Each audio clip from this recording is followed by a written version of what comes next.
Washington, almost immediately after Hillary Clinton campaign emails were hacked, Russians turned to Donald Trump, and not his Republican opponents, to try to use the documents against her.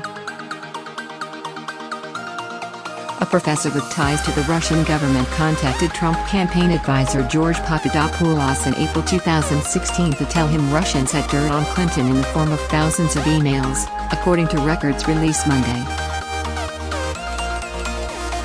Those details come from a plea agreement released after former Trump advisor George Papadopoulos pleaded guilty to lying to federal officials about his contacts with Russian officials during the presidential campaign. Texas Senator Ted Cruz and Ohio Governor John Kasich, the only two Republicans remaining in the presidential race in April 2016, were not contacted by anyone offering similar information, according to the campaign officials.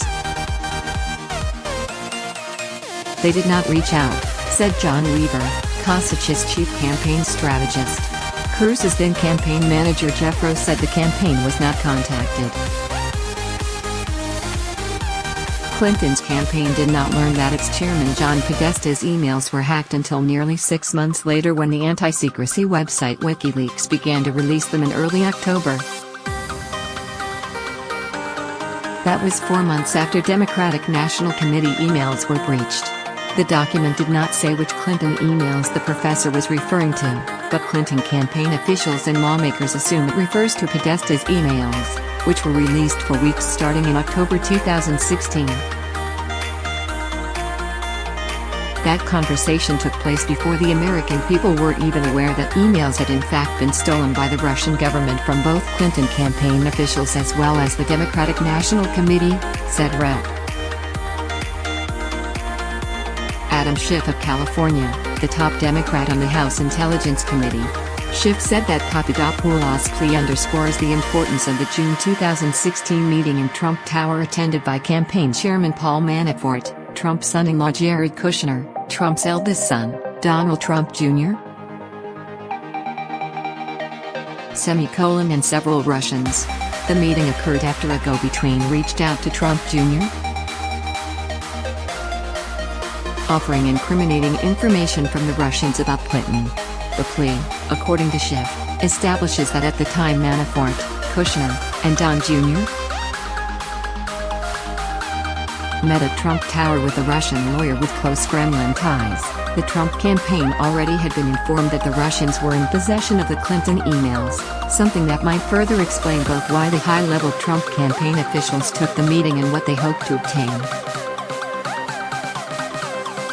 No information contained in government documents released Monday indicated that Papadopoulos or the campaign contacted the FBI about the emails. The campaign did not respond to a question Monday. We've known for a little over a year that a foreign adversary hacked our campaign to influence the election, said Jesse Ferguson, who served as a spokesman for the Clinton campaign. We now know that the first Americans to know about that were Trump campaign advisors.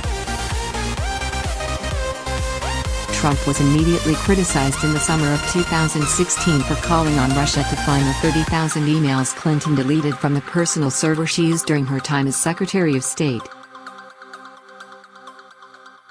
I will tell you this, Russia, if you're listening, I hope you're able to find the 30,000 emails that are missing, he said. I think you will probably be rewarded mightily by our press. His campaign said he was joking. For months, Trump has denied his campaign colluded with Russia in meddling in the presidential election, calling it fake news and a hoax, and belittled Special Counsel Robert Mueller's investigation. But Papadopoulos' guilty plea in the indictment of Manafort and his business associate Rick Gates Monday made it real. After the indictment and guilty plea announced today, it's hard to see how anyone could allege with a straight face that Mueller's inquiry is a hoax or a waste of taxpayer dollars, said Matthew Axelrod, a former senior Justice Department official during the Obama administration. People don't plead guilty to hoaxes. A Papadopoulos plea agreement repeatedly refers to a London-based professor who federal officials say served as a go-between for Papadopoulos and the Russian government. It does not name the professor, but he appears to be Joseph Mifsud, based out of London, with ties to Malta and close relationship with Russia, according to news reports. The website for the Russian embassy in London has a photo of Mifsud, whom it says is the director of the London Academy of Diplomacy. Mifsud met with a delegation from the Lomonosov Moscow State University July 10 to discuss cooperation in the sphere of higher education, SIC, and collaboration between schools of diplomacy, it says. Mifsud's page on the London Academy of Diplomacy was apparently taken down Monday, but other online biographies show that at one time he was the president of the Euro-Mediterranean University in Slovenia. His biography on that post said he had served in the Ministry of Foreign Affairs of Malta, and was a prime mover of Malta's joining the European Union.